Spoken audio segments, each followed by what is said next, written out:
very good day to you, and it's just wonderful to be with you again. I've got a small little gold nugget I want to leave with you today. If you want to live, you have to die first. Now that's a real paradox, life and death. But that's exactly how Jesus said it. He said, unless a grain of wheat falls to the ground and dies, it abides alone. But if it dies, it bears much grain. It's in dying that we live. Jesus says very clearly in 1 Corinthians chapter 15 and verse 36, he says, when you put a seed into the ground, it doesn't grow into a plant unless it dies. So we have to die to self. My biggest enemy is Angus Buchan. Your biggest enemy is yourself. It's not the devil. We keep blaming the devil for so many things.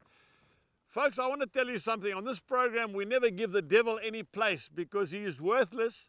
He is a defeated foe. His neck was broken on the cross of Calvary when Jesus said, "It is finished." He meant it.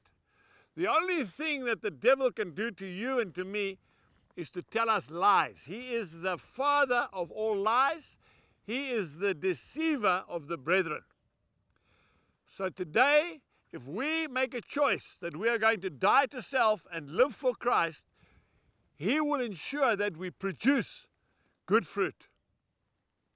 You know, this me, my, mine, these are words that we shouldn't be using. It's all about Him and His and serving Him.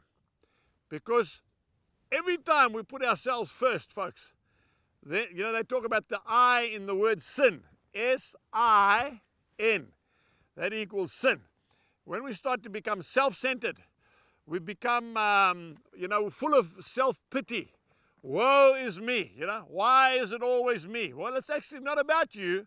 It's about Him. When I sit down and I have a pity party and I think I've been hard done by and people have said things about me that are not true, and I start a little pity party, the devil just rubs his hands with glee and says, that's another man out of the picture. We need to put that aside. You see, folks, when I am not in the center, then I can be effective. If I'm going to be concerned about what everybody thinks about me, then I'm going to be absolutely useless. Okay? Because that's not even relevant anyway. It's what they think about Him.